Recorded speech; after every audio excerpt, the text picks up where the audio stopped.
What's going on, guys? Welcome back to the Adventure Outpost, your hub for all things movie related.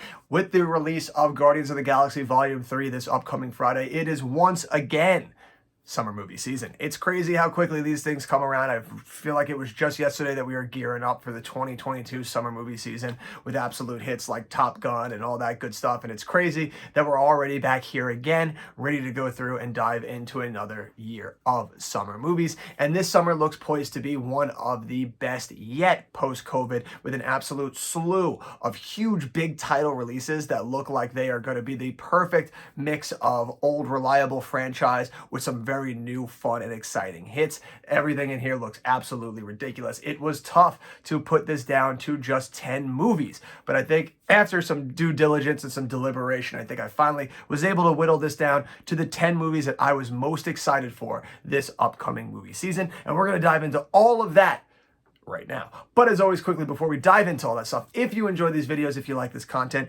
as always, hit that subscribe button, smash that like button, drop some comments down below. It's how we help this channel grow. But without further ado, let us dive into the top 10 movies that I am most excited for this upcoming summer movie season. And we kick it off with number 10, and that is Insidious: The Red Door, the latest Insidious movie in the horror franchise. I absolutely love the first two of these movies. They are so good at that just absolutely unnerving horror tension. It is just absolutely fantastic. The first two movies are so freaking good. The title card, one of the most intense title cards I think I've ever seen in a movie ever. It's just absolutely just sets you up for just how unnerving you're going to be throughout this entire movie. There are some things to be cautious about with this one. I mean, what's really cool is that Patrick, whatever the fuck, why can't I think of his name? That guy. He's taking over directing, so it's going to be interesting to see what his style with directing is going to be. He's never directed a movie before, so it's a pro and a con right here. It's going to be interesting because we're going to get a first-time director really diving into this world and seeing how he does with horror. And then the con is like he's a first-time director. How is this going to turn out? And we don't have the absolute fantastic duo of James Wan and Leigh Whannell that have just made the first two movies so good. I haven't seen the second two. I never saw Chapter 3 or Chapter 4. I think I might watch them as we get closer to the release date of the fifth one, just so that, you know, like I could say that I've seen all of them and I'm ready for this one. But I don't think it's necessary. Those ones are prequels. They're kind of standalone things that don't really matter. It's good that I've only seen the first two because then I can just dive right into what is the continuation with this movie. It's insane having seen the trailer that is the kid from the first one, and you're just like, how can that kid be that old yet? There's no way it's been that long. And then you realize that the first Insidious was like 2013, and you're like, Jesus fucking Christ, it's been almost 10 years.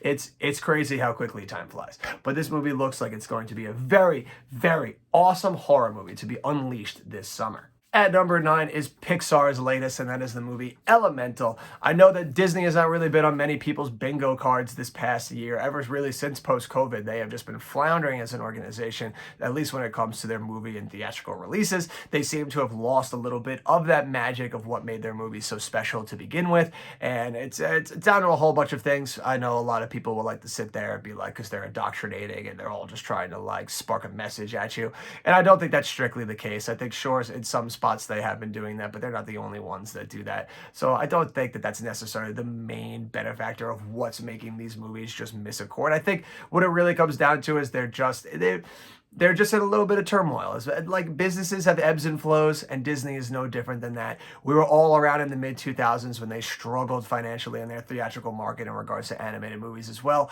Not all good things can always stay just absolute zenith of its peak. Disney is no stranger to putting out clunker after clunker. They've done it before. They've had this before. I'm sure they will bounce back.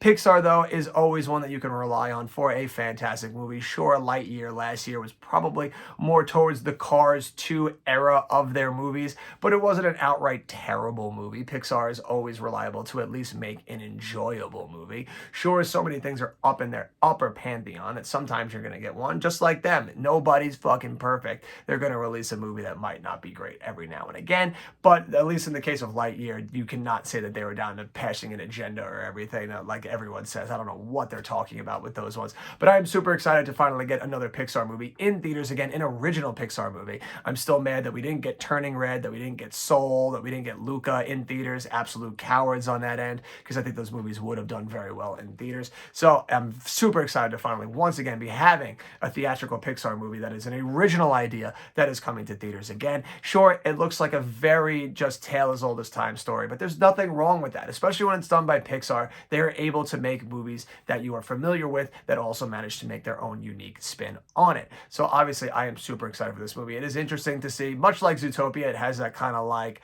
its own world done with the elements. Instead of animals, now we're doing the elements. So it looks like, I'm sure if anyone's going to be able to mine some gold out of this, it's going to be Pixar. And I think this movie will do well, because when I've gone to see Super Mario Brothers and I've gone to see any movie that have had any type of kids in it, during the trailer, I have heard lots of kids giggling and laughing and seeming like they're pretty excited for this movie. So I think this might finally be a good return to form for Pixar Studios. Number 8 is a genre that you don't normally see get theatrically released anymore, and that's why I'm super excited for it to be coming in out, and that is the hard R comedy. We haven't seen a hard R comedy come into theaters in a long time. It seems like comedy has kind of been banished to the streaming services, and it's a shame, because it is one of the best genres to go and see in theaters with a crowd full of people. And so at number 8 is the movie No Hard Feelings, starring Jennifer Lawrence. Not only are we getting a hard R comedy again, but we're getting Jennifer Lawrence back in a big movie. We haven't seen her for a little while in movies. I feel like the last movie that I even saw her in was Don't Look Up, and that was straight to streaming right on Netflix. So it's good to see her finally returning to the theatrical market here.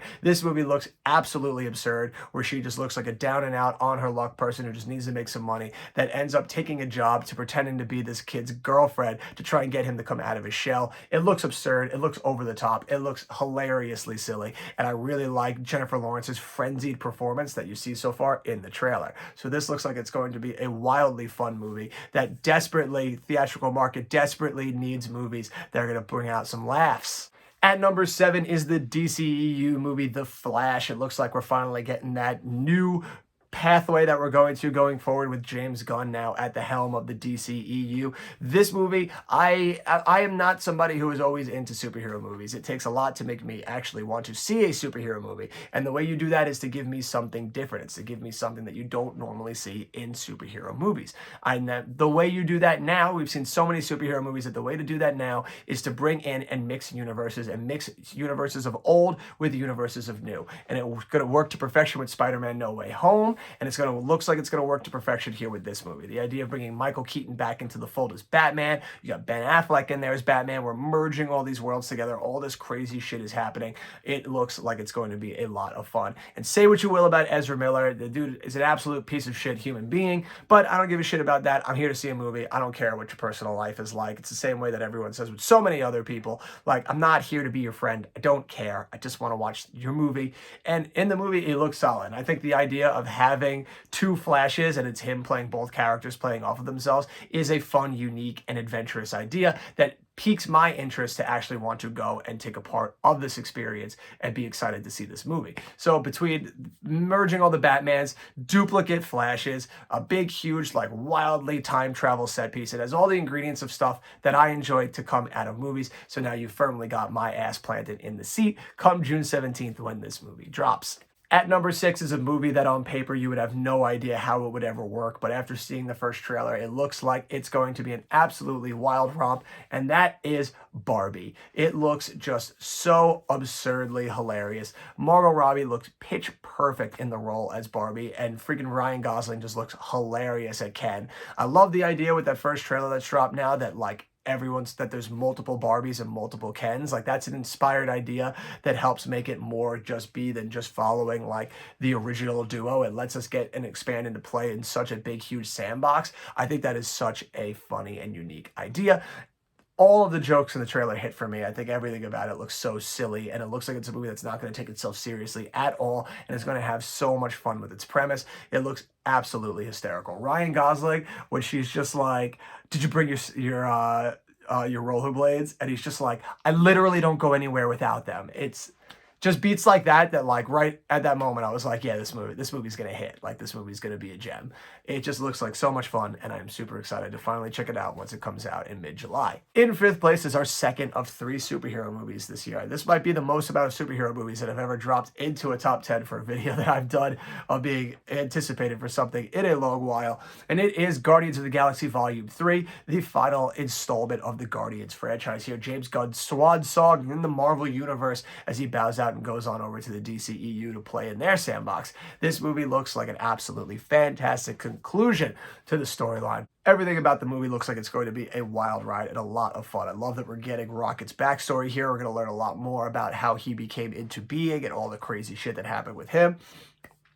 It's a shame once more that it looks like Dave Bautista and some of the other characters are really just going to be shoehorned to be side pieces in this movie. You really set them up in the first movie, especially Drax, to be something big, and he's pretty much just become the comedic relief in these stories, which isn't a terrible thing, but it's just a little inconsistent considering what you set him up with in the first one, giving him that huge pathos of his family dying and him trying to get revenge, and then now he's just this plucky comic side relief that doesn't give a fuck about any of that anymore. That's a little troubling, but small nitpicks in that otherwise fantastic universe that James Gunn has created for us. This looks like such a fun movie. I love the idea of playing off right now with Chris Pratt and Gamora, with Gamora has no idea about their love for each other and everything, so I'm sure that's going to mine a lot of hilarious. It looks just like a lot of hilarious, silly comedy that James Gunn is absolutely known for, mixed with some very fantastic visuals. And this is a movie, especially just from the trailer, that the visuals look like they're actually going to be on par. Like, I was totally ready to write Marvel off, especially after Ant-Man, that it's like they're just doing this bullshit, filming the volume, 200 million, nonsense, nothing looks real. But this movie actually looks really beautiful and looks like the cinematography is going to be something special. At number 4 is Christopher Nolan's new movie. It is Oppenheimer, the story of Oppenheimer, the man who created the atomic bomb and all the insanity that went through creating that thing. This movie looks to be an absolute just stellar biopic following one of the a dude who changed the world, pretty much. Like, there was no going back after what this guy did, and we have never been the same ever since. So it is absolutely insane. We're finally getting a story to look into all that good stuff, and done by an absolute maestro behind the camera, and that is the man Christopher Nolan. This movie looks like it's just going to be an absolute fantastic character study, wall to wall, filled to the brim, which is absolute stellar actors. This movie, I think, is going to end up being not only one of the best of the summer, but one of the best of the entire year.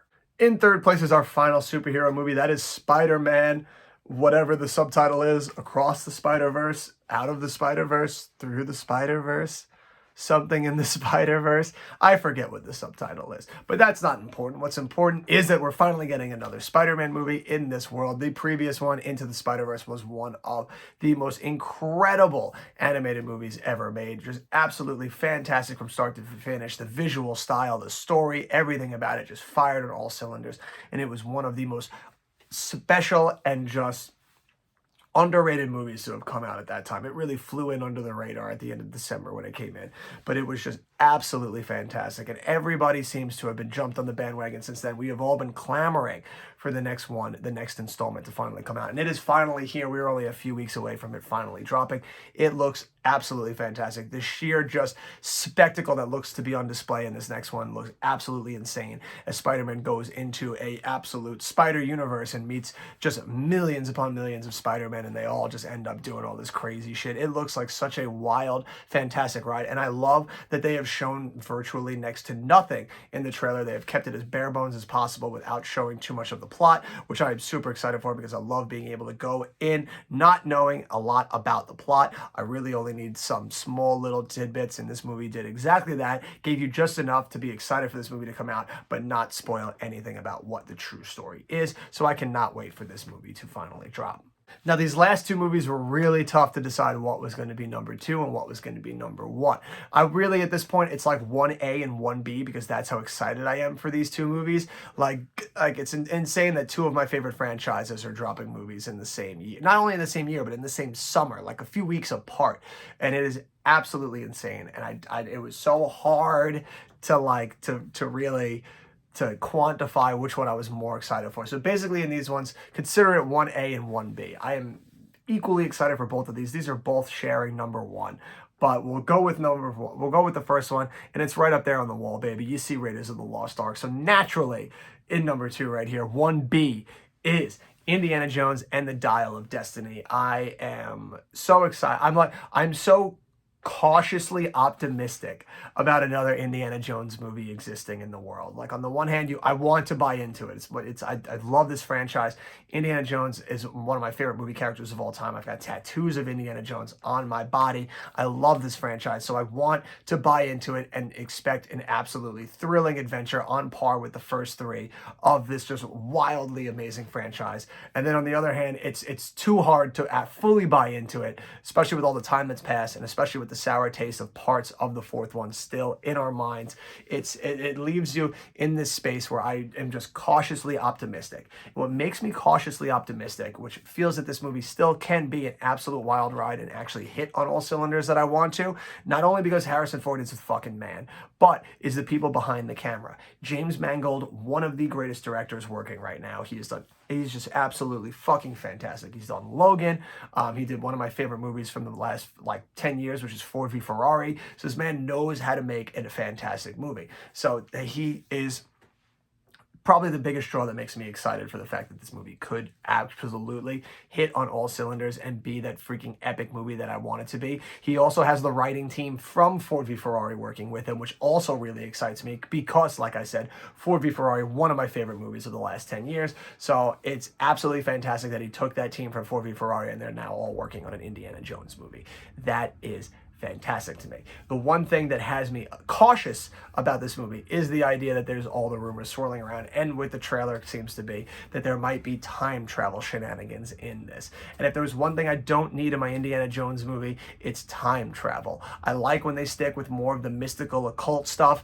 And I mean, like, if it sticks with that being a mystical or just an idea, but they never actually time travel, then I can be okay with that. But if they time travel, I don't know. I don't like it. They'd have to really do it right for me to like buy into it and accept it in an Indiana Jones movie. Like the same way, like I didn't need aliens in an Indiana Jones movie. Like it would have been one thing if they found like an artifact of it and it was kind of mystically related to it. But then once they actually met aliens and a spaceship just took off into the sky, it unravels everything. It's just, it doesn't fit within my world of Indiana Jones that I look for.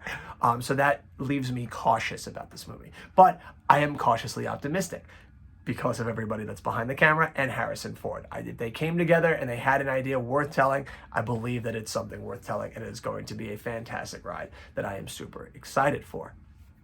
And then right along with that, 1A, anybody who knows me, if you know Indiana Jones was there, then you should know what my other number 1 most anticipated movie is of this year, and that is Mission Impossible Dead Reckoning Part 1, baby. That's right, Part 1. We're getting 2 parts of this absolutely fucking insane tale. Mission Impossible has been the franchise that just gets better with age, better with each movie, just getting more balls to the walls. The last 2 movies, Fallout and Rogue Nation, are 2 of the greatest action movies ever made. They are just absolutely master classes in how to do action and just thrilling story structure. And they're just so fucking good. The whole last 45 minutes of Fallout is just so balls to the walls insane. It's fantastic. It should be studied for years to come on how to do an action movie. And it's so fantastic that they're all coming back again for another one to tell another fucking insane tale. And it looks like it's going to be another absolute balls to the walls masterclass in how to do just balls to the walls action. Tom Cruise is the best action movie star of all time. This dude operates at a level that just normal human beings cannot operate at. This dude is an absolute fucking alien. Like, it's insane what he can do. Everything that we've seen about the production going into this movie, this dude puts on something special every time you go, and he's absolutely going to put some asses in the seats. We're riding high off of the box office success of Top Gun, and I think this movie is going to follow suit. It is going to be one of the biggest movies of the summer, and it is all thanks to Tom Cruise and the absolute epic lengths that he goes to entertain us, and we are all the better for it. And that is my list. That is just 10 of the plethora of movies that are coming out this summer. We didn't even talk about Transformers. We didn't talk about some of the other stuff. I believe there's another one in there that's coming out besides Transformers that I'm like about. Haunted Mansion, that's coming out. There's a Little Mermaid is coming out. Fast 10 is coming out. So a lot of huge franchise movies coming out. I think all those ones are going to suck, but still huge movies coming out this year. There is so much coming out this summer. It is going to be one of the biggest summers that we've seen post-COVID. It might even be one of the biggest summers we've had,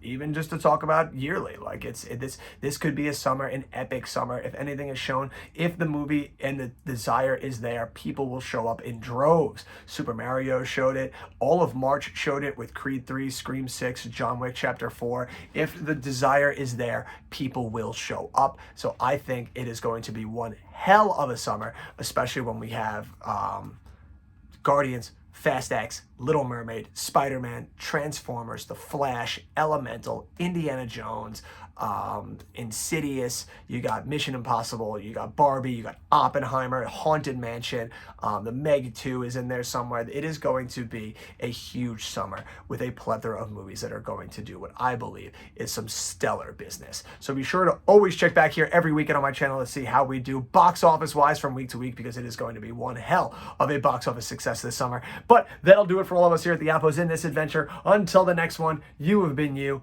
I have been me. These are the movies we love so much. And as always, I'll see you at the movies.